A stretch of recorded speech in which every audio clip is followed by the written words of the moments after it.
والضحى والليل إذا سجى ما ودعك ربك وما قلى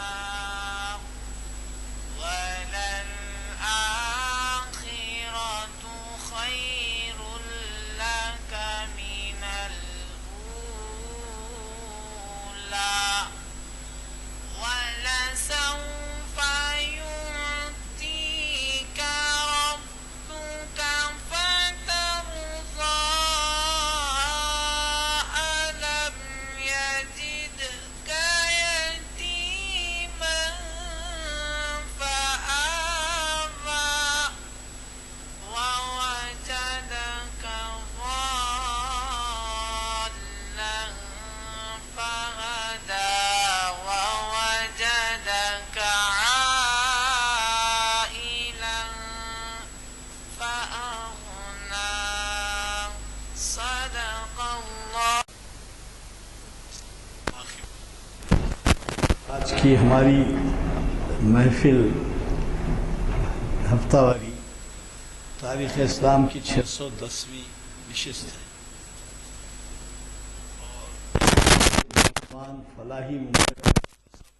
اور خلافت راشدہ ایک اردو کے جنرل اسکالر تاریخ اسلام کے اسکالر ڈاکٹر سید جاہد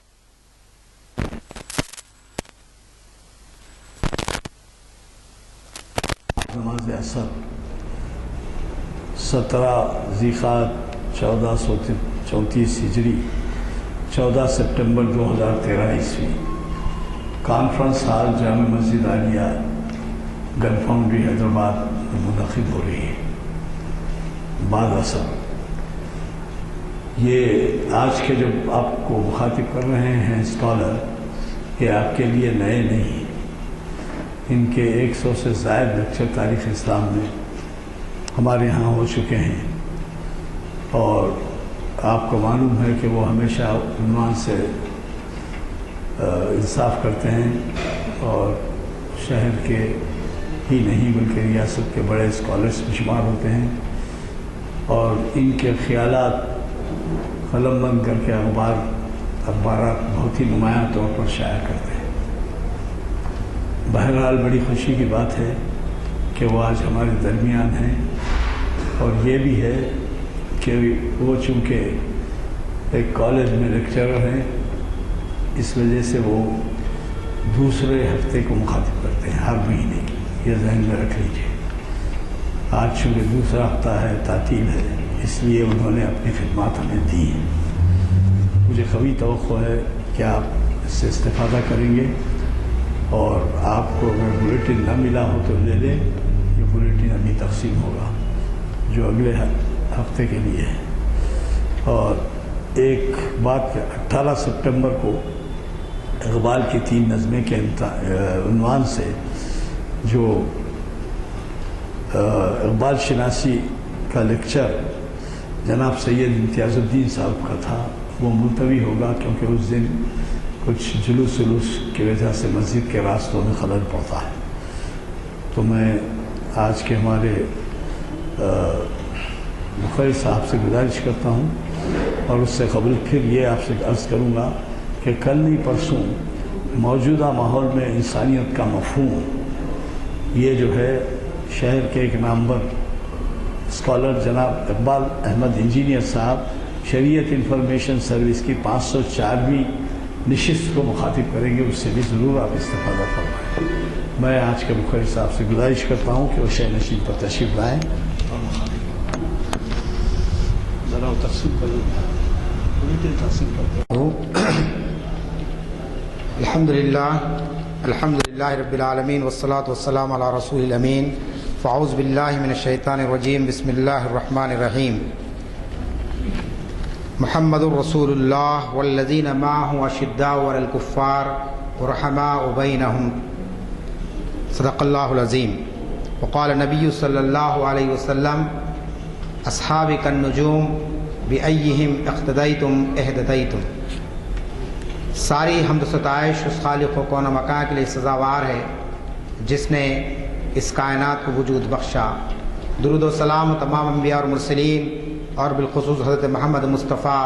سرکار دو عالم صلی اللہ علیہ وسلم پر کہ جنہوں نے قیامت تک کے لیے انسانوں کے لیے صراط مستقیم کا راستہ دکھایا۔ قابل احترام محترم جناب غلام یزدانی صاحب، قابل احترام محترم جناب نواب عمر علی خان صاحب، ملت کے بزرگوں اور عزیز نوجوان ساتھیوں، تاریخ اسلام لیکچر سیریز کے تحت آج 610واں جو لیکچر جس عنوان پر منعقد ہونے جا رہا ہے اس کا عنوان ہے فلاحی مملکت کا تصور اور خلافت راشدہ۔ اس سے پہلے تاریخ اسلام کی نشستوں میں آپ نے ہمارے فاضل مقررین سے ایک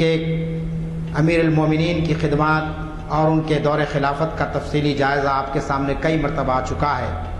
خاص طور پر پروفیسر شاہد علی عباسی صاحب نے حضرت ابوبکر صدیق، حضرت عمر فاروق اور دیگر مقررین نے دیگر خلفائے راشدین کے طرز خلافت اور اس دور میں ہونے والے مختلف فلاحی کاموں کا تذکرہ آپ کے سامنے کیا۔ میں نے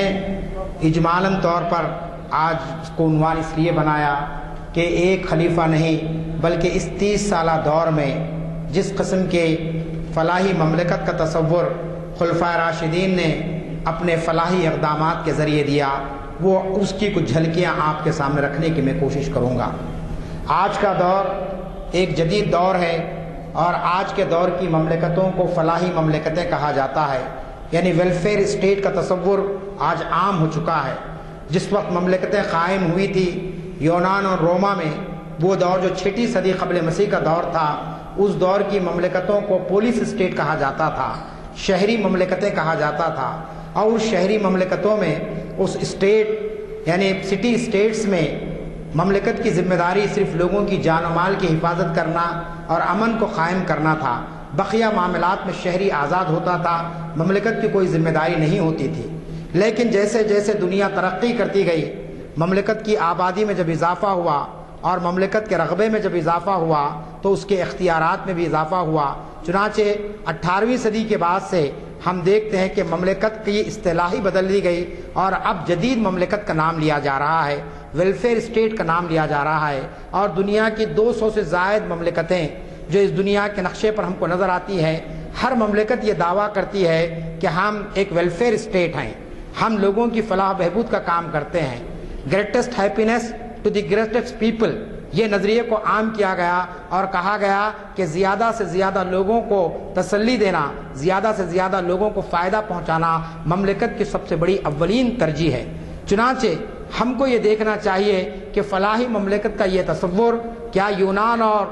دوسری مملکتوں کے ذریعے سے آیا، کیا پھر اسلام کی آمد کے بعد ہی دراصل فلاحی مملکت کو صرف زبانی طور پر نہیں بلکہ عملاً نبی اکرم صلی اللہ علیہ وسلم نے اپنی 23 سالہ مختصر مدت کے اندر اس کو نافذ کیا، جس کے اندر مملکت جو آپ دیکھتے ہیں کہ 10 سالہ پیریڈ ہے مدنی جو دور ہے، بقیہ تو 13 سالہ مکی دور ہے، جبکہ کوئی مملکت کے احکام آپ کے ہاتھ میں نہیں تھے، کوئی مملکت آپ کے زیر اثر نہیں تھی، لیکن مدنی دور کے اندر 10 سال میں آپ نے کس قسم کا فلاحی اسٹیٹ قائم فرمایا، اور پھر اس فلاحی اسٹیٹ کے ذریعے سے اس فلاحی مملکت کا جو تسلسل چلا کہ خلفائے راشدین نے اپنا خون جگر دے کر کس طریقے سے اس نظریے کو پوری دنیا میں اس طریقے سے عام کر دیا کہ آپ دیکھتے ہیں کہ غیر مسلم مستشرقین یہ لکھنے پر مجبور ہے کہ خلفائے راشدین نے جو طرز خلافت قائم کیا اس کو دنیا قیامت تک نہیں دیکھ سکتی ہے۔ اس قسم کی نظریات میں آپ کے سامنے رکھتا ہوں، بہت ہی مشہور مورخ ہے، اس کی کتابیں آپ نے پڑھی ہوگی، H.G. ویلس، وہ یہ کہنے پر مجبور ہوا کہ اسلام کو دوسری قوموں پر غلبہ اس لیے عطا ہوا کہ وہ اپنے زمانے میں سب سے اچھا سیاسی اور معاشرتی نظام تھا۔ یعنی خلفائے راشدین نے جس قسم کا معاشرتی نظام قائم کیا تھا، جس قسم کی سماجی یگانگت، قومی یکجہتی، قومی اتحاد اور لوگوں کے ساتھ ایک دوسرے کے ساتھ صلہ رحمی کا معاملہ، ایک دوسرے کے ساتھ تعاون کرنے کا معاملہ، اور پھر اس کے ساتھ ساتھ ایک سیاسی نظام، ایک پولیٹیکل سسٹم جو خلفائے راشدین نے قائم کیا تھا، اس کا نتیجہ یہ نکلا کہ آپ دیکھتے ہیں کہ بہت سارے علاقے بغیر کسی جنگ کے اور بغیر کسی قتل و خون کے اسلام کی آغوش میں آ گئے اور اسلام کے اصولوں کو انہوں نے قبول فرمایا۔ چنانچہ عہد رسالت کے اندر نبی اکرم صلی اللہ علیہ وسلم نے اپنی جدوجہد کے ذریعے سے اور خدائی ہدایت کی روشنی میں آپ نے دور رسالت مآب کے اندر جس قسم کے نظام کو قائم فرمایا، اس نظام میں رمق برابر بھی کمی خلفائے راشدین نے نہیں کی۔ یہ بہت بڑا کارنامہ ہے ان چاروں خلفائے راشدین کا۔ نبی اکرم صلی اللہ علیہ وسلم نے جن باتوں کو فرائض کے تحت رکھا، جن باتوں کو آپ نے اپنی سنتوں کے تحت رکھا، جن باتوں کو آپ نے معاشی نظام کے حوالے کیا، جن اصولوں کو آپ نے سیاست کے اصول بنائے، انہی اصولوں کو خلفائے راشدین لے کر چلے۔ کسی خلیفہ وقت نے اس بات کی جرت نہیں کی، اس بات کی کوشش نہیں کی، یا ان کے دل میں اس بات کا کبھی خیال بھی نہیں آیا کہ ہم اللہ کے رسول کے بتائے ہوئے راستے سے ہٹ کر کوئی پالیسی اختیار کریں، کوئی حکمت عملی اختیار کریں۔ چنانچہ یہ بات لکھ دی گئی ہے، مورخین نے لکھا کہ حضور اکرم صلی اللہ علیہ وسلم نے اسلامی بنیاد پر جس شاندار عمارت کو تعمیر فرمایا تھا، اور اس شاندار عمارت کے اندر عام انسانوں کو جس قسم کے حقوق عطا کیے گئے تھے، جس قسم کے عدل و انصاف کو آپ صلی اللہ علیہ وسلم نے قائم فرمایا تھا، اس کو لے کر خلفائے راشدین نے اس عمارت کے رنگ و روغن کو نہیں بڑھایا، بلکہ اس کی بنیادوں کو اتنا مستحکم کر دیا کہ اموی دور کا خلفشار، عباسی دور کے جھگڑے اور بعد کے دور میں بھی ہم دیکھتے ہیں کہ اسلامی بنیادوں کو ہلانے کی کوشش نہیں کی گئی۔ آپ پوری تاریخ اسلام کو پڑھیں گے، اموی دور کے اندر بہت سے اختلافات آئے، لیکن کسی خلیفہ وقت نے حلال کو حرام نہیں کیا، جائز کو ناجائز نہیں قرار دیا۔ جو چیز جائز تھی جائز ہے، جو چیز ناجائز ہے ناجائز ہے، اور جس چیز اخلاقی بنیادوں پر صحیح تھی اس دور میں، اللہ کے رسول کے دور میں، وہ چیز خلفائے راشدین کے دور میں بھی اخلاقی بنیادوں پر حل تھی۔ چنانچہ آپ دیکھتے ہیں کہ اس کے تعلق سے یہ کہا گیا کہ فلاحی مملکت جیسا کہ میں نے کہا کہ زیادہ سے زیادہ لوگوں کی فلاح بہبود کے کام کرنا، حکمران جو ہے نا رات کو رات نہیں، دن کو دن نہیں، بلکہ عوام کی خدمت کو اپنا مشن بنانا، یہ فلاحی مملکت کا سب سے بڑا تصور ہوتا ہے کہ جہاں پر عوام کو ذرا بھی تکلیف نہ ہو،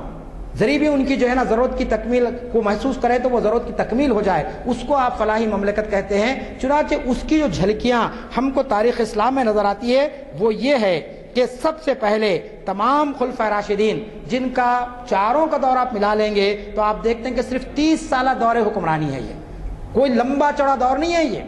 کیا ایسا نہیں ہے کہ صاحب 100 سال تک یہ خلفائے راشدین تھے؟ حضرت ابوبکر صدیق کا دور 2.5 سال کا دور، حضرت عمر کا دور 8 اور 10 سال کے درمیان کا دور، پھر اس کے بعد آپ دیکھتے ہیں عثمان غنی اور حضرت علی رضی اللہ تعالیٰ عنہ کے دوروں میں تو آپ دیکھتے ہیں کہ اختلافات شروع بھی ہو چکے تھے، خانہ جنگی کا ماحول تھا، لیکن اس کے باوجود ان خلفائے راشدین نے جس قسم کا نظام قائم کیا ہے، پوری دور کو 30 سال کے دور کو ہم دیکھتے ہیں تو اس کے اندر سب سے اہم چیز جو تھی فلاحی مملکت کی عوامی ضرورتوں کی تکمیل۔ کبھی آپ 30 سالہ دور کی تاریخ میں نہیں دیکھیں گے کہ لوگ فقر و فاقے کی زندگی گزارنے پر مجبور ہوئے، خوف اور دہشت کے ماحول میں زندگی گزارنے پر مجبور ہوئے۔ یہ دو چیزیں انسان کے ایمان کو بھی کمزور کرتی ہے، انسان کے جسم کو بھی کمزور کرتی ہے۔ انسان پر اگر خوف طاری ہو جائے تو کتنے ہی محفوظ علاقے میں وہ رہے لیکن اسے اپنی جان کا خطرہ لگا رہتا ہے۔ انسان اگر فقر کا شکار ہو گئے، فقر یعنی بھوک تنگ دستی کا شکار ہو جائے تو آپ دیکھتے ہیں کہ اپنے ایمان کو بیچنے پر انسان مجبور ہو جاتا ہے، یعنی وہ صحیح اور غلط کی تمیز اس کے اندر ختم ہو جاتی ہے۔ لیکن آپ دیکھتے ہیں کہ خلفائے راشدین کا سب سے بڑا کارنامہ یہ تھا کہ انہوں نے اپنے انسانی معاشرے میں سے فقر و فاقے کو نکالا، خوف اور دہشت کو نکالا، ظلم اور ناانصافی جو مملکت میں حکمرانوں کی جانب سے بہت زیادہ ہوتی ہے اس کا آپ کو شائبہ بھی نظر نہیں آتا ہے۔ آج کے جمہوری دور میں، آج کے نام نہاد فلاحی مملکت کے دور میں آپ دیکھیں گے کہ عام عوام حکمرانوں کے ظلم سے اور حکمرانوں کے تعصب سے اور حکمرانوں کی ناانصافی سے کس طریقے سے خوف کھاتی ہے۔ کوئی شخص ایکا و تنہا چیف منسٹر کے پاس یا کسی وزیر کے پاس بغیر سفارش کے نہیں جا سکتا، اگر چلا بھی جائے تو اس کی ضرورت کی تکمیل ہونے کی کوئی ضمانت نہیں دی جا سکتی ہے۔ ہر شخص وہاں بیٹھنے والا یا کھڑے والا یہ کہے گا کہ ارے بھائی کسی کی سفارش لاتے آپ، کسی کو جو ہے سو اپنا نمائندہ بنا کر لاتے، کسی کا خط لاتے، کسی کا ٹیلی فون کراتے تو ہو سکتا ہے کہ آپ کی یہ ضرورت پوری کر دی جاتی، آپ کی جو ہے نا مدد کی جاتی۔ لیکن خلفائے راشدین کے دور میں آپ دیکھتے ہیں کہ ناانصافی کا کوئی تصور وہاں پہ نہیں تھا، جانبداری کا کوئی تصور نہیں تھا۔ چنانچہ ایک مثال آپ کے لیے کافی ہے، حضرت عمر رضی اللہ تعالیٰ عنہ کی مثال، کہ حضرت عمر رضی اللہ تعالیٰ عنہ کے صاحبزادے تھے جن کا نام ابو شہامہ تھا، وہ بہرحال ان سے غلطی ہوئی اور وہ شراب پی لیے۔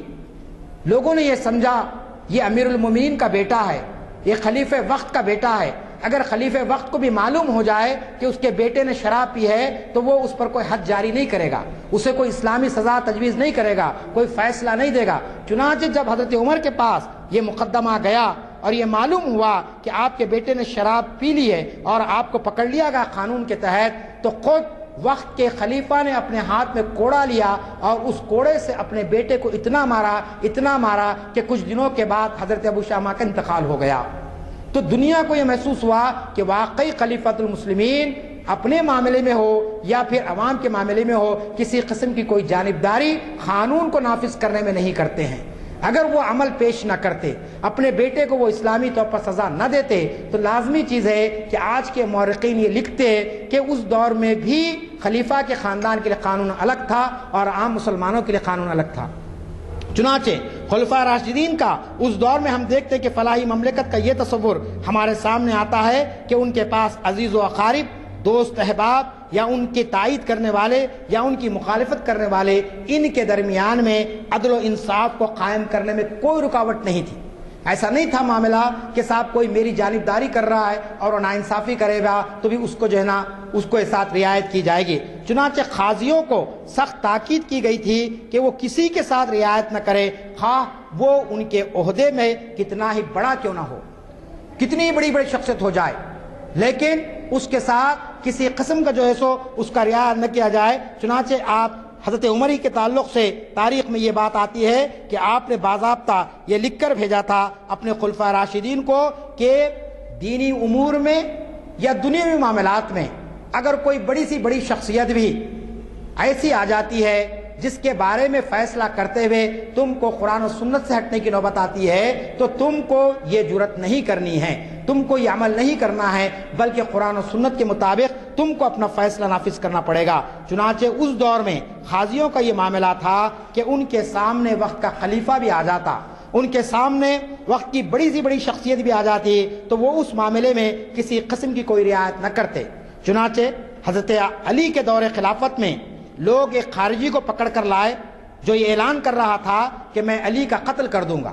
باضابطہ اعلان کر رہا تھا، سرے بازار پھر رہا تھا اور کہہ رہا تھا کہ میں ان کا قتل کر دوں گا۔ چنانچہ ایک فتنہ اٹھا تھا خارجیوں کا اس دور میں، چنانچہ لوگوں نے اس کو پکڑا اور پکڑ کر امیر المومنین حضرت علی موجود تھے، آپ کے سامنے پیش کیا، کہا کہ یہ وہ شخص ہے جو کہہ رہا ہے کہ آپ کا قتل کر دے گا، اور اس کو ہم نے اپنے کانوں سے سنا ہے، ایک مجمع کثیر نے اس کو سنا ہے اور یہ بار بار اس بات کو دہرا رہا ہے۔ کوئی اور اس منصب خلافت پر ہوتا تو لازمی چیز ہے کہ وہ اس کی جان لے لیتا یا اس کو قید کرنے کا حکم دیتا یا اس کو تنبیہ کرتا کہ تو نے اس قسم کے الفاظ کیسے کہے، لیکن تاریخ نے جو الفاظ نقل کیے ہیں حضرت علی کے تعلق سے، آپ نے کہا کہ اس شخص کو تم نے پکڑ کر غلطی کی۔ کیوں؟ اس لیے کہ جب تک کہ وہ کوئی عملاً باغیانہ کارروائی نہیں کرے گا اسے اسلامی قانون کے مطابق سزا نہیں دی جا سکتی ہے۔ یعنی جب تک کہ وہ قتل نہ کر دے، جب تک کہ وہ قتل کے ارادے سے تلوار اٹھا کر کسی پر حملہ نہ کر دے، اٹمپٹ ٹو مرڈر جس کو ہم کہتے ہیں، یا جب تک کہ اقدام قتل یا قتل قانون میں جو اصطلاح ہم استعمال کرتے ہیں، جب تک کہ وہ اس قسم کی کارروائی نہ کرے گا اس وقت تک کہ اس کو کوئی سزا نہیں دی جا سکتی ہے۔ چنانچہ آپ جانتے ہیں ایک خلیفہ کا یہ حکم دینا عام عوام کو یہ پیغام پہنچاتا ہے کہ آپ کسی کے معاملے میں کوئی شخص آپ سے نہ، آپ یہ سمجھ رہے ہیں کہ وہ میرا مخالف ہے، لہٰذا بغیر کسی وجہ کے اس پر جو سو قانون کو نافذ کر دیا جائے یا اس کو سزا دے دی جائے۔ کیوں؟ اس لیے کہ خلفاء راشدین کا یہ عمل تھا۔ پھر تیسری طرف یہ تھا کہ حکمرانوں میں جواب دہی کا جو طور تھا، جواب طلبی کا جو معاملہ تھا، کسی بھی ریاست کا گورنر ہو، کسی بھی ریاست کا کوئی ذمہ دار شخص ہو، وہ کبھی یہ چیز کو یعنی پہچان نہیں سکتا تھا، یہ نہیں کہہ سکتا تھا کہ صاحب اس نے جو ہے نا اس قسم کے کام کیے ہیں۔ چنانچہ تقریباً حالت جنگ میں آپ دیکھتے ہیں کہ حضرت عمر رضی اللہ تعالیٰ عنہ کا دور تھا اور حضرت عمر نے اس معاملے میں ہدایات جاری کی تھی۔ ان ہدایات میں یہ تھا کہ لوگوں پر حملہ نہ کیا جائے، جو غلام بنا لیے جائیں وہ جنگی قیدی کے حیثیت رہیں، ان کے ساتھ غلاموں کا سلوک نہ کیا جائے، جیسا کہ دور غلامی میں غلاموں کی خرید و فروخت ہوتی تھی، ان کو جو ہے سو لوگوں کو لے کر بیچا جاتا تھا۔ چنانچہ آپ جانتے ہیں کہ دور خلافت میں تقریباً 40,000 غلاموں کو آزاد کیا گیا، اور اس میں سب سے زیادہ جو تعداد ہم کو ملتی ہے وہ حضرت عمر رضی اللہ تعالیٰ عنہ کے دور میں ملتی ہے۔ چنانچہ ایک گورنر نے آپ کے کچھ لوگوں کو قید کر کے پیش کیا تو اس وقت جو جملے حضرت عمر نے دہرائے ہیں وہ تاریخ میں سنہرے الفاظ سے لکھ دیے گئے ہیں۔ انہوں نے کہا کہ اللہ نے تمام انسانوں کو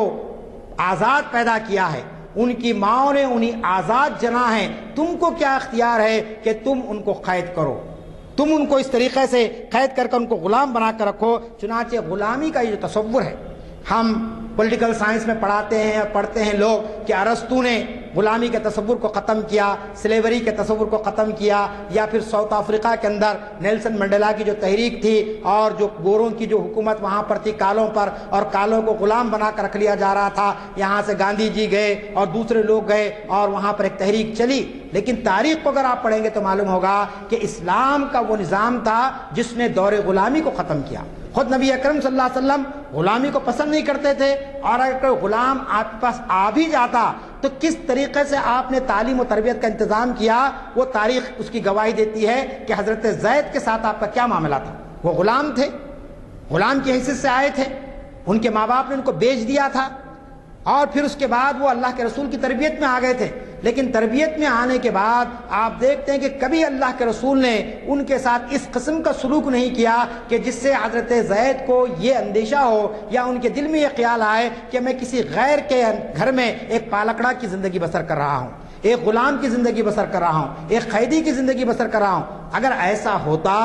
تو جس وقت حضرت زید کے والد اور چچا آئے آپ کے گھر پر اور کہا کہ زید ہم تم کو تلاش کرتے کرتے کئی دن سے تلاش کر رہے تھے، لیکن اب ہم کو پتہ معلوم ہوا اور ہم یہاں پر تم کو لینے آئے، تو اس وقت حضرت زید نے کیا الفاظ کہے؟ حضرت زید نے کہا کہ یقیناً آپ نے مجھے پیدا کیا، آپ میرے باپ ہیں، آپ میرے چچا ہیں، یہ خاندان میرا ہے، لیکن میں جس گھر میں تربیت پا رہا ہوں اور جس گھر میں جس کا سایہ مجھ پر ہے، میں اس سائے کو چھوڑنے کے لیے تیار نہیں ہوں، اس کی تربیت سے نکلنے کے لیے تیار نہیں ہوں۔ تو وہ دراصل اللہ کے رسول کا حسن سلوک تھا، وہ دراصل حضرت زید کے ساتھ آپ کی والہانہ محبت کا معاملہ تھا۔ اگر وہ محبت اللہ کے رسول حضرت زید کے ساتھ نہ فرماتے تو لازمی چیز ہے کہ مکے کو آنے کی اطلاع کے ساتھ ہی حضرت زید گھر سے بھاگ جاتے، اپنے باپ اور چچا سے مل لیتے۔ تو اس قسم کے واقعات دور خلافت میں بھی آپ کو ملیں گے کہ حضرت ابوبکر صدیق رضی اللہ تعالیٰ عنہ نے، حضرت عمر رضی اللہ تعالیٰ عنہ نے، حضرت عثمان غنی رضی اللہ تعالیٰ عنہ تو جود و سقا کا یہ معاملہ کر دیا تھا کہ جہاں لوگوں کو کوئی معمولی ضرورت پیش آتی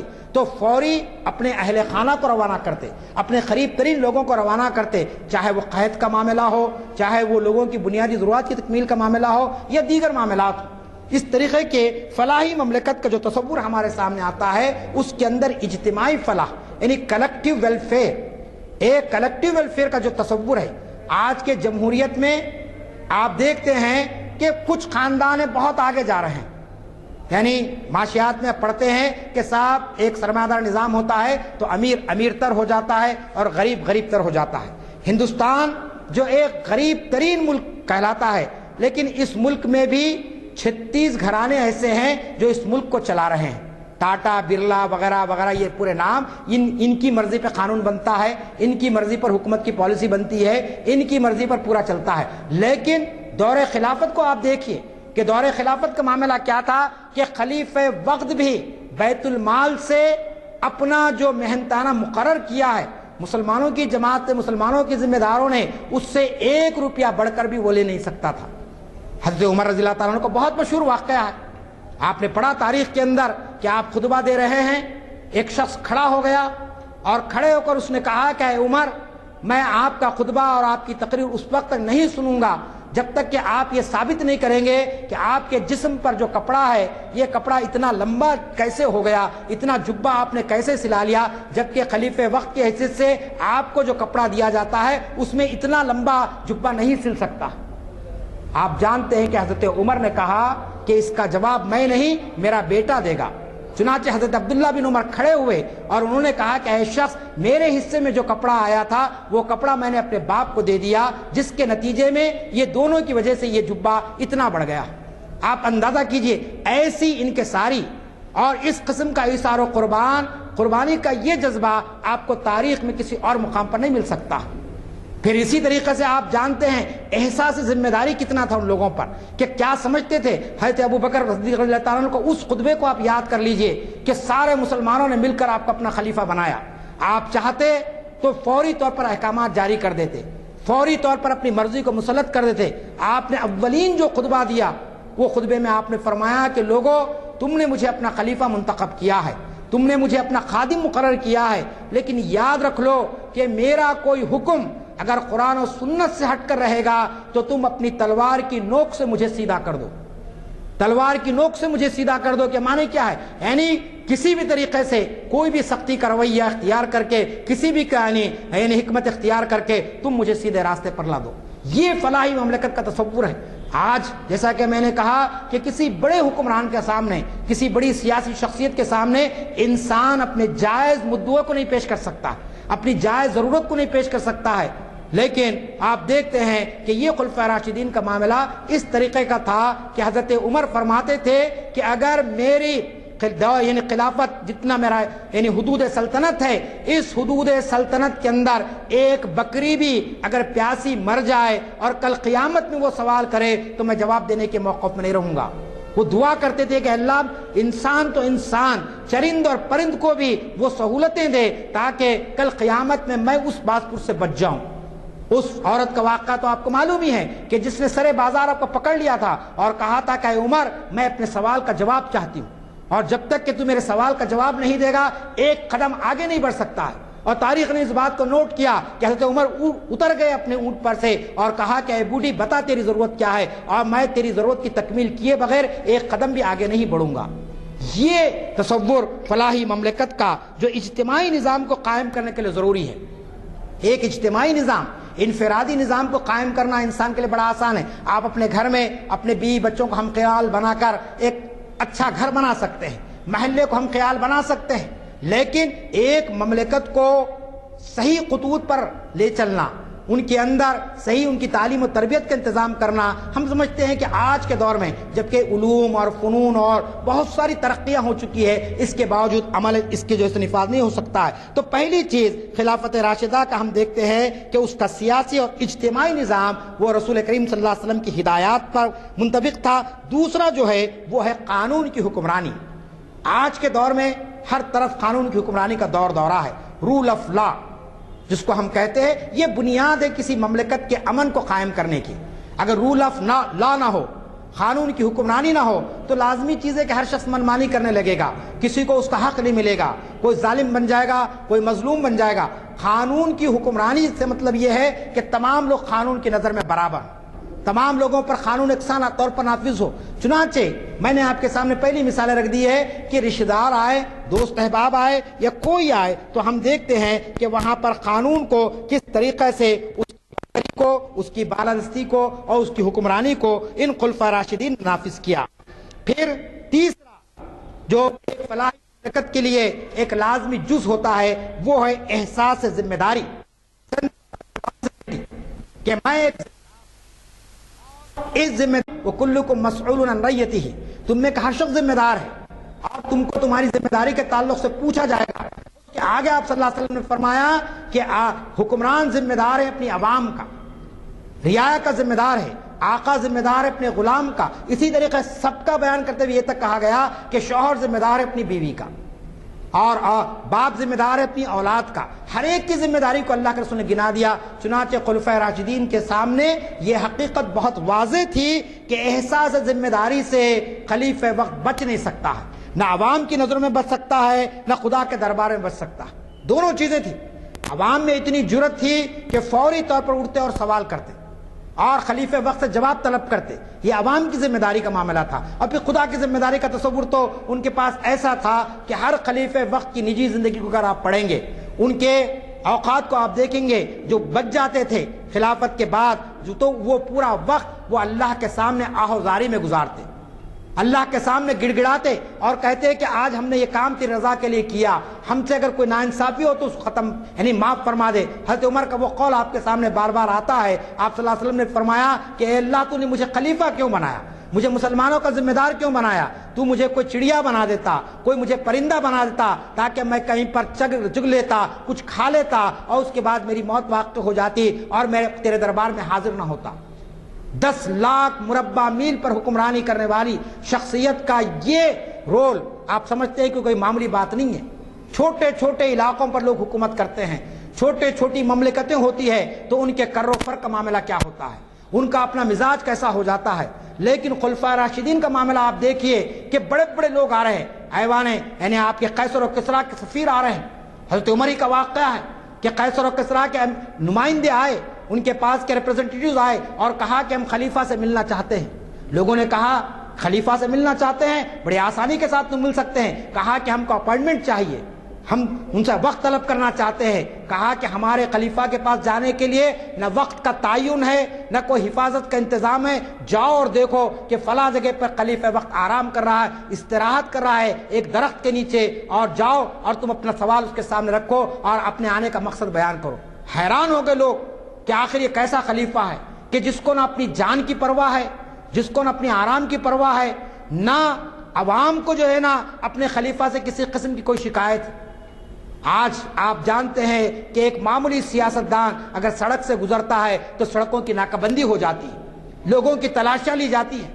لوگوں کی جامہ تلاشی ہوتی ہے، کپڑے اتارے جاتے ہیں باضابطہ، کہیں ایسا نہ ہو کہ کوئی شخص چاہے بزرگ ہی کیوں نہ ہو، چاہے بظاہر شریف ہی نظر آتا ہو، لیکن ہو سکتا ہے کہ کوئی دہشت گرد ہے، ہو سکتا ہے کہ کوئی مجرم ہے جو ہمارے جو ہے نا قائد کی یا ہمارے لیڈر کی جان لے لے گا۔ اس قسم کے خوف کے سائے میں آج کے حکمران پلتے ہیں۔ لیکن خلفائے راشدین کا معاملہ چونکہ وہ قانون کو نافذ کرنے والے تھے، وہ چونکہ اپنی مرضی کو لوگوں پر نافذ نہیں کرتے تھے، ان کے سامنے جو احکام تھے وہ کیا تھے؟ ان کے سامنے احکام یہ تھے کہ rulership of God and man with justice. یاد رکھ لیجئے خلافت کا یہ اصول تھا، خلافت کا اصول یہ تھا کہ رولرشپ آف گاڈ یعنی اللہ کی حاکمیت، اللہ کا حکم تمام انسانوں پر بغیر کسی اس کے اندر کمی بیشی کے، ود جسٹس، انصاف کے ساتھ، انصاف کے ساتھ انہوں نے اللہ کے احکام کو نافذ کیا، انہوں نے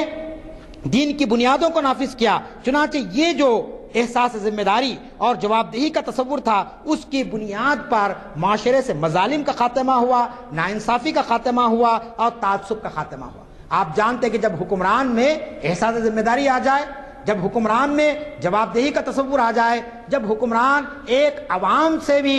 کم جو ہے نا اپنا معیار زندگی مقرر کر لے، تو پھر آپ جانتے ہیں کہ معاشرے میں ظلم اور ناانصافی اور پھر کسی کو کسی قسم کا کوئی خوف لاحق نہیں ہوتا ہے۔ چنانچہ اس 30 سالہ دور خلافت کے آپ نے دیکھتے ہیں آپ کہ جرائم کی شرح انتہائی کم تھی،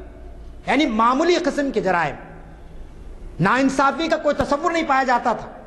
اور پھر اسی طریقے سے آپ دیکھتے ہیں کہ لوگوں کے اندر کسی قسم کا کوئی خوف نہیں پایا جاتا ہے۔ کیوں؟ اس لیے کہ اللہ کے رسول نے فرما دیا تھا کہ یہ اسلام جب غلبہ ہوگا، اللہ تعالیٰ اس کو جب غالب کرے گا دنیا پر، تو پھر کوئی عورت سونا اچھالتے ہوئے جائے گی، لمبا سفر طے کرے گی، لیکن اسے سوائے خدا کے خوف کے اور کوئی خوف نہ ہوگا۔ اور اللہ کے رسول کی یہ پیشین گوئی حضرت عمر کے دور میں صادق آئی۔ لوگوں نے دیکھا کہ عورت نکلتی ہے، سونا اچھالتے ہوئے جاتی ہے، لیکن اسے کسی ڈاکو کا خوف نہیں تھا، اسے کسی جو لٹیرے کا خوف نہیں تھا، اسے خوف تھا تو صرف اللہ کا خوف تھا۔ آج قانون ہے، آج عدالت ہے، آج بہت سارے انسانی حقوق کا تحفظ کرنے والی تنظیمیں موجود ہیں، لیکن اس کے باوجود آپ جانتے ہیں کہ انسان انتہائی غیر محفوظ ہے۔ آج اخبارات میں آپ نے پڑھا، 2 دن سے آپ پڑھ رہے ہیں کہ ایک لڑکی کا جو ہے سو جس کا ریپ کیا گیا تھا، چلتی بس میں نہ صرف ریپ کیا گیا بلکہ اس کا قتل کر دیا گیا، چلتی بس میں اس کو ڈال دیا گیا، وہ دنیا سے رخصت ہو گئی، اور اس کے بعد 8-9 مہینے کے بعد فیصلہ آیا اور ان کو جو ہے نا پھانسی کی سزا دی گئی۔ لیکن مجھے آپ بتائیے، ان لوگوں کو پھانسی کی سزا دینے کے بعد کوئی اس بات کی ضمانت دے سکتا ہے کہ ہندوستانی معاشرے میں اب پھر کوئی ریپ نہیں ہوگا، اب کوئی زنا کی واردات نہیں ہوگی، اب کوئی جو سے کسی عورت کی عزت نہیں لوٹی جائے گی؟ یہ ناممکن ہے، کیونکہ ہر دن واقعات ہو رہے ہیں۔ جس دن عدالت کا فیصلہ ہوا، آپ ہندو اخبار اٹھا کر دیکھیے، نیچے 2 خبریں ریپ کی آئی ہے، جس میں ایک کا تعلق حیدرآباد سے ہے، جس میں ماموں نے اپنی بھانجی کے ساتھ ریپ کیا۔ آج اس کی تفصیل اخبارات میں آئی ہے کہ ماں آئی یہاں پر گنیش کی کچھ مورتیاں خریدنے کے لیے اور اس کو چھوڑ کر آئی اپنے بھائی کے گھر میں، اور اس نے جو ہے نا اس کا ریپ کر دیا۔ آپ بتائیے انسانیت ہے یا یہ حیوانیت ہے؟ حیوانیت بھی اسے نہیں کہہ سکتے ہیں، حیوان بھی اس قسم کی شرمناک حرکتیں نہیں کرتے ہیں جس قسم کا انسان آج کر رہا ہے۔ تو آج ہم کو ضرورت اس بات کی ہے کہ اسلام نے جس قسم کا نظام مملکت کو قائم کیا، جس قسم کے اصول مدون کے سیاست کے لیے، معیشت کے لیے، معاشرت کے لیے، اس کو بار بار تذکرہ ہم اپنے لوگوں میں بھی کریں، غیروں میں بھی کریں، کیونکہ اسلام سب کے لیے ہے۔ اسلام دنیا میں امن کو قائم کرنے کے لیے آیا، اسلام دنیا میں ظلم کو ختم کرنے کے لیے آیا۔ خلفائے راشدین کے پوری اس 30 سالہ تاریخ میں آپ پڑھیے کہ انہوں نے کسی کلمہ گو کو یہ نہیں کہا کہ تم کھلی تلوار لے کر نکل جاؤ اور تمہارے من میں جو آیا کرو، نہیں، بلکہ ان کو بھی پابند کیا گیا، اور جو لوگ اسلام نہیں لائے تھے ان کے بھی حقوق کا تحفظ کیا گیا، ان کو بھی مراعات دی گئی۔ ایسے کوئی واقعات آپ کو نہیں ملتے ہیں کہ خلفائے راشدین نے بزور طاقت یا بزور تلوار یا بزور جبر کسی طریقے سے اسلام کو نافذ کرنے کی کوشش کی ہے۔ چنانچہ یہ جو معاملہ ہے، اس کا پھر ایک اور چیز جو ہم کو خلافت راشدہ میں ملتی ہے، جس سے ہم یہ کہتے ہیں کہ دنیا کے نقشے پر اس سے بڑھ کر فلاحی مملکت کا کوئی تصور ہمارے سامنے نہیں آتا ہے، وہ یہ ہے کہ خلیفہ وقت اپنے آپ کو حاکم نہیں بلکہ وہ عوام کا خادم تصور کرتا تھا۔ پوری یعنی ان کا پورا نظام کو آپ دیکھیں، کہیں پر بھی حاکمیت، کہیں پر بھی اپنے حکم کو چلانا، لوگوں کو محکوم سمجھنا، لوگوں کو غلام سمجھنا، اس قسم کے واقعات آپ کو نہیں ملتے ہیں۔ چنانچہ جہاں تک خادم کا معاملہ ہے، عربی میں یہ مقولہ مشہور ہے کہ جو قوم کا جو سردار ہوتا ہے وہ قوم کا خادم ہوتا ہے۔ یہ تصور کو لوگوں کے سامنے لانے کی ضرورت ہے کہ ہم جن کو اوڑ دیتے ہیں، ہم جن کو مسندوں پر پہنچاتے ہیں، ہم جن کو اقتدار حوالے کرتے ہیں، ان کے ذہن میں یہ بات بھی بٹھائی جائے کہ یہ اقتدار جو عوام آپ کو دیتی ہے، آپ عوام کی خدمت کے لیے چنے جاتے ہیں، عوام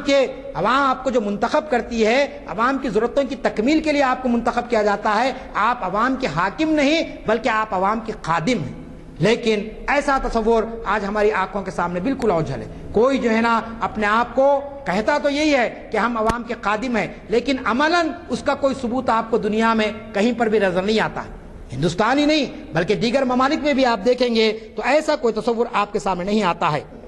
پھر اسی طریقے سے سب سے اہم ترین چیز جو یہ تھی کہ امیر المومنین نے کوئی یہ حق حاصل نہیں تھا کہ وہ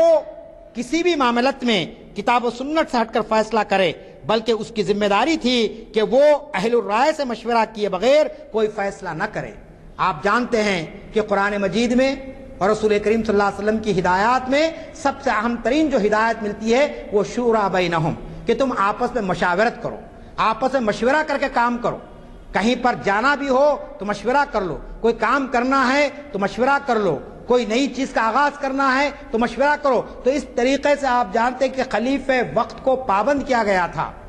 کہ وہ شورائی نظام کے مطابق اپنی خلافت کو چلائے، اور شورائی نظام میں خاص طور پر جو اہل الرائے ہیں، جو صاحب بصیرت ہیں، جو صاحب علم ہیں، جو صاحب تجربہ ہیں، جو صاحب دانش ہیں، ان سے وہ مشورہ لے۔ چنانچہ آپ جانتے ہیں کہ ہر خلیفہ وقت کے ساتھ بڑے بڑے جلیل القدر صحابہ کی ایک جماعت ہوتی تھی جو ان کو مشورے دیتی تھی، جو ان کو صحیح طور پر خلافت کے نظام کو چلانے کی ان کو تاکید کرتی تھی۔ ایسے جلیل القدر صحابہ کی مثالیں ہمارے سامنے آتی ہے۔ چنانچہ اس کا نتیجہ یہ تھا کہ کوئی معاملت میں یعنی امور خلافت کے اندر خلیفہ کو کوئی حق نہیں دیا گیا تھا کہ وہ اس قسم کا نظام قائم کرے۔ پھر اسی کے ساتھ ساتھ ہم یہ دیکھتے ہیں کہ فلاحی مملکت کے تصور میں سب سے اہم ترین جو چیز ہے وہ لوگوں کی تعلیم اور تربیت کا معاملہ ہے کہ آج آزادی کے 66 سال کے بعد ہم نے رائٹ ٹو ایجوکیشن بنایا ہے، اور اس میں بھی بڑی بڑی رکاوٹیں آئی ہیں۔ اب کہا جا رہا ہے کہ صاحب 14 سال یعنی 6 سال سے 14 سال کے بچوں کو تعلیم کا انتظام کرنا چاہیے، یہ حکومت کی ذمہ داری ہے، کیونکہ ہندوستان ایک سیکولر اور آپ کے ویلفیئر اسٹیٹ ہے۔ ویلفیئر اسٹیٹ کی تعریف ہم نے ڈائریکٹو پرنسپلز میں کی ہے باضابطہ۔ ہمارے دستور کا ایک باب ہے ڈائریکٹو پرنسپلز، اگر آپ پڑھیں گے تو اس میں یہ لکھا ہوا ہے باضابطہ کہ ان پرنسپلز کو ہم نے اس لیے شامل کیا کہ ہم ہندوستان کو ایک فلاحی مملکت بنانا چاہتے ہیں۔ لیکن 50 سال کے بعد 55 سال کے بعد دستور کے بننے کے جب ہم ان ڈائریکٹو پرنسپلز کو پڑھتے ہیں تو ان ڈائریکٹو پرنسپلز میں سے بہت سے پرنسپلز ایسے ہیں جو لوگوں کو یاد بھی نہیں ہے، حکمرانوں کو معلوم بھی نہیں ہے کہ ان پر ہم کو عمل کرنا ہے، جس میں سب سے پہلا یہی ہے تعلیم کا معاملہ۔ بچوں کو ایکسپلائٹیشن سے روکنا، عورتوں کا ایکسپلائٹیشن سے روکنا، ان کو کوئی ایسے خطرناک کام نہیں دینا کہ جس سے ان کی جان جیسے خطرے میں آ جائے۔ لیکن مجھے آپ بتائیے کتنے معصوم بچے آج ہوٹلوں میں پیالیاں دھوتے ہیں، پنچر جوڑتے ہیں، کتنی عورتیں آج گھروں میں کام کرنے پر مجبور ہے اور جو ہے نا دوسرے کام کرنے پر مجبور ہے، حتیٰ کہ اپنی جسم فروشی کرتی ہیں۔ اور پھر ہمارا ملک ویلفیئر اسٹیٹ ہے کہ فلاحی مملکت ہے، لیکن ایسی کوئی ادنا مثال آپ خلافت راشدہ میں نہیں بتا سکتے کہ کسی بچے کو غلام کر دیا گیا ہو، کسی عورت پر اتنا ظلم کیا گیا ہو کہ وہ اپنا گھر چھوڑ کر لوگوں کی خدمت کرتی رہے یا اس کی بنیادی ضرورتوں کی تکمیل نہ کی گئی ہو۔ تاریخ کا بہت مشہور واقعہ آپ دیکھتے ہیں، حضرت عمر رضی اللہ تعالیٰ عنہ رات کی تاریکی میں گزر رہے، ایک گھر سے آواز آتی ہے۔ کیا آواز ہے؟ ایک عورت اپنی درد سے جو ہے سو کرا رہی ہے، درد ذی اس کو ہوا ہے، زچگی کا وقت ہے اور کوئی اس کی مدد کے لیے وہاں پر موجود نہیں ہے، اس کا مرد سر راہ بازار یعنی کھڑا ہوا ہے، کوئی آبادی نہیں ہے۔ آپ روکتے ہیں اپنے سواری کو اور شخص سے پوچھتے ہیں کہ بتا ماجرا کیا ہے۔ وہ شخص کہتا ہے کہ معاملہ یہ ہے، آپ مرد آدمی ہیں، آپ کے سامنے اگر میں بات کہہ بھی دوں، اپنا معاملہ پیش بھی کروں تو مسئلہ حل ہونے والا نہیں ہے۔ آپ نے اصرار کیا کہ بتاؤ تو آخر معاملہ کیا؟ کہا کہ میری بیوی ہے اپنے گھر میں اور وہ جو ہے سو زچگی کے درد سے تڑپ رہی ہے اور کوئی عورت اس کی مدد کے لیے یہاں پر موجود نہیں ہے، میں حیران اور پریشان کھڑا ہوا ہوں کہ کہیں ایسا نہ ہو کہ اس کی جان چلی جائے۔ حضرت عمر نے یہ جملے سنے اور فوری اپنے گھر گئے اور اپنی بیوی کو لیا اور کچھ سامان لیا ضروری، اور اس کے بعد اس گھر کو پہنچ گئے اور اس کے بعد خلیفہ وقت کی بیوی نے اس عورت کے ساتھ تعاون کیا، مدد کی اس کی، اور اس عورت کی زچگی ہو گئی۔ اور اس کے بعد اس یعنی خلیفہ وقت نے کہلا بھیجا حضرت عمر کو جو باہر ٹھہرے ہوئے تھے زچگی ہونے تک، کہا کہ امیر المومنین اس شخص کو خوشخبری دے دیجئے کہ وہ صاحب اولاد ہو گیا ہے۔ آپ بتائیے کتنی بڑی مثال ہے، غیر معمولی، یعنی قیامت تک کوئی حکمران ایسی مثال نہیں پیش کر سکتا ہے کہ ایک معمولی عورت جس کا جو ہے سو کوئی منصب نہیں ہے، جس کی کوئی حیثیت نہیں ہے، ایک معمولی شخص اس کی مدد کے لیے خلیفہ وقت کا جانا، اپنی بیوی کو لے کر جانا اور وہاں پر ٹھہرنا اور پوری طریقے سے اس کی خبرگیری کا خیال کرنا، آپ سمجھتے ہیں کہ یہ کوئی قصہ اور کہانی نہیں ہے کہ جس کو آپ سن کر چلے جائیں۔ ان واقعات کو دہرانے کی آج امت مسلمہ کو ضرورت ہے۔ آج اسلام کو کہا جا رہا ہے کہ یہ تلوار سے پھیلا، خلفائے راشدین نے ظلم کیا، نعوذ باللہ، خلفائے راشدین نے یہ وہ ایسا کیا، لیکن خلفائے راشدین کے عہد کا ایک ایک ورق اگر آپ پڑھیں گے تو اس کے اندر سے انسانیت جھلکتی ہے، اس کے اندر سے انسانیت دوستی جھلکتی ہے، اس کے ذریعے سے امن اور آشتی کا پیغام ملتا ہے، اس کے ذریعے سے لوگوں کے اندر مدد کرنے کا جذبہ پیدا ہوتا ہے۔ چنانچہ آپ جانتے ہیں کہ خلفائے راشدین کا اس دور میں خلفائے راشدین نہ صرف خود قانون کے پابند تھے بلکہ انہوں نے معاشرے کو اس حد تک قانون کا پابند بنا دیا تھا کہ کوئی شخص قانون کی خلاف ورزی کرنا خدا کے حکم کی خلاف ورزی کرنے کے مترادف سمجھتا تھا۔ یعنی جسموں پر انہوں نے حکومت نہیں کی، انہوں نے لوگوں کے ذہنوں پر یہ بات کو مسلط کر دیا، ان پر ظاہر کر دی کہ تم مجھے دھوکہ دے سکتے ہیں لیکن خدا کو نہیں دھوکہ دے سکتے، تم میرے سامنے غلط بات بیان کر سکتے ہیں لیکن خدا کے سامنے بیان نہیں کر سکتے ہیں۔ وہی واقعہ پھر آپ کے سامنے آتا ہے حضرت عمر کا واقعہ کہ آپ کی دورہ خلافت ہے، آپ گزر رہے ایک مقام سے، آپ نے دیکھا کہ ایک گھر سے ماں اور بیٹی کے درمیان میں گفتگو ہو رہی ہے اور ماں اپنی بیٹی سے کہہ رہی ہے کہ بیٹی آج دودھ کم ہے، دودھ میں پانی ملا دے۔ بیٹی کا جواب دیکھیے، یہ ہے فلاحی مملکت کہ بیٹی نے کہا اے ماں تو نہیں جانتی کہ خلیفہ وقت نے حکم دیا ہے کہ دودھ میں پانی نہ ملایا جائے۔ وہ ماں جس کا ایمان بہرحال اس کی بیٹی سے کمزور تھا یا وہ کچھ مالی منفعت چاہتی تھی، وہ اس نے کہا کہ اے بیوقوف لڑکی، کیا خلیفہ وقت ہمارے دروازے پر کھڑا ہوا ہے جو ہماری گفتگو کو سن رہا ہے؟ اگر تو پانی کی میں بڑھا دے گی، پانی اس میں ڈال دے گی تو دودھ کی مقدار بڑھ جائے گی، ہم کو منافع زیادہ آئے گا۔ پلٹ کر بیٹی نے جو جواب دیا اس کو تاریخ نے محفوظ کر دیا۔ پلٹ کر بیٹی نے کہا کہ ماں اگر خلیفہ وقت نہیں دیکھ رہا تو کیا ہوا، وہ خدا تو دیکھ رہا ہے جو اندھیری رات میں کالے پہاڑ پر چلتی ہوئی کالی چونٹی کو دیکھ سکتا ہے، تو کیا وہ تیرے اور میرے عمل کو نہیں دیکھ رہا ہے؟ آپ بتائیے یہ کیسا ایمان کا جذبہ انہوں نے پیدا کیا ہے، کس قسم کا وہ جذبہ ان کے اندر آ گیا کہ وہ جو ہے نا ایک معمولی غلطی کرنے کے بجائے، چنانچہ یہ الفاظ حضرت عمر نے اپنے کانوں سے سنے اور اسی وقت آپ نے خدا کا شکر ادا کیا اور کہا کہ اللہ تیرا شکر ہے کہ میرے دور خلافت میں لوگ میرے قانون سے نہیں تیرے قانون سے ڈرنے کے پابند ہو گئے۔ اور جب صبح ہوئی خلیفہ وقت نے بلوا بھیجا، وہ ماں اور لڑکی تھرا گئے، کانپ گئے کہ آخر ماجرا کیا ہے۔ گئے دربار میں، دربار تو کیا تھا، ایک معمولی جو ہے نا ایک دفتر تھا خلیفہ کا، گئے اور اس کے بعد خلیفہ وقت نے کہا کہ بتاؤ تمہارے گھر میں کیا ہوا، رات میں کیا گفتگو ہو رہی تھی؟ ماں اور بیٹی پریشان ہو گئے کہ خلیفہ وقت نے کچھ سن لیا۔ اس کے بعد خلیفہ وقت نے خود دہرایا کہ یہ بات ہوئی تھی، اور اس کے بعد کہا کہ اے بیٹی میں چاہتا ہوں کہ تیرا نکاح میں اپنے بیٹے، اور یہ نکاح کی محفل ہوئی اور اس لڑکی سے اس خلیفہ وقت کے بیٹے کا نکاح ہوا۔ آپ بتائیے یہ کس قسم کا کردار آج ہمارے سامنے آتا ہے؟ آج لوگ نیک ہوتے ہیں، لوگ جو ہے نا نیک کام کرتے ہیں تو لوگ یہ سمجھنے لگتے ہیں کہ صاحب یہ زمانے کے ساتھ چلنے والے لوگ نہیں ہیں، ان کے اندر جو ہے نا مکر و فریب نہیں آئے گا تو یہ ترقی نہیں کر سکیں گے۔ آج ہمارے پاس ملاوٹ ہے، آج ہمارے پاس جھوٹ ہے، آج ہمارے پاس حسد ہے ہر جگہ پر۔ تو میں آپ سے یہ بات کرنا چاہتا ہوں کہ اس قسم کی باتیں آتی ہے۔ چنانچہ فلاحی مملکت کے اندر جو اہم اصول ہے وہ تعلیم و تربیت کا ہے۔ اس لڑکی کا واقعہ لے لیجئے، اس بوڑھی کا واقعہ لے لیجئے، اس نوجوان کے اٹھ کے پوچھنے کا واقعہ لے لیجئے، ان سب واقعات کے پیچھے اصل چیز کیا ہے کہ اللہ کے رسول نے اور صحابہ کرام نے ایسی تربیت فرمائی تھی لوگوں کے کہ ان کی ایمانی جرت اور ان کی ایمانی حرارت کبھی کم نہیں ہو سکتی تھی۔ چنانچہ تعلیم و تربیت کا ایک بہترین نظام ان خلفاء راشدین نے اپنے دور میں قابل فرمایا تھا، اور یہ اعلان کر دیا تھا کہ حصول علم، اللہ کے رسول نے خود فرما دیا تھا کہ حصول علم فرض ہے مسلمان کے لیے، اور حکمت کو مومن کا گم شدہ مال قرار دیا گیا تھا۔ چنانچہ سرکاری سرپرستی میں تعلیم کا ایسا انتظام کیا گیا کہ قرآن، حدیث، فقہ، حکمت کے علاوہ اس دور کے جدید تقاضوں کی تکمیل کے لیے بھی خلفائے راشدین نے تعلیم کا انتظام فرمایا۔ ایسا نہیں تھا کہ اس دور میں میتھمیٹکس نہیں تھی، ایسا نہیں تھا کہ اس دور میں نفسیات نہیں تھی، ایسا نہیں تھا کہ کوئی دوسرا علم نہیں تھا، بلکہ تمام علوم کو اس دور میں نافذ کیا گیا تھا۔ میں یہی بات آپ کے سامنے رکھنا چاہتا ہوں کہ قوموں کی تاریخ میں بعض خاص واقعات ہوئے ہیں، آپ کہہ سکتے ہیں کہ فلاں دور میں یہ ہوا، فلاں دور میں یہ ہوا، لیکن خلافت راشدہ کا سب سے بڑا کارنامہ یہ ہے کہ یہ وہ عہد زرین ہے کہ جس میں فلاحی مملکت کا پورا تصور عملاً ہمارے سامنے آ گیا۔ تعلیم کے شعبے میں، تحقیق کے شعبے میں، تربیت کے شعبے میں انصاف، عدل، اور اسی طریقے سے قانون کی بالادستی، قانون کی تابعداری۔ اسی لیے ایک مورخ نے لکھا کہ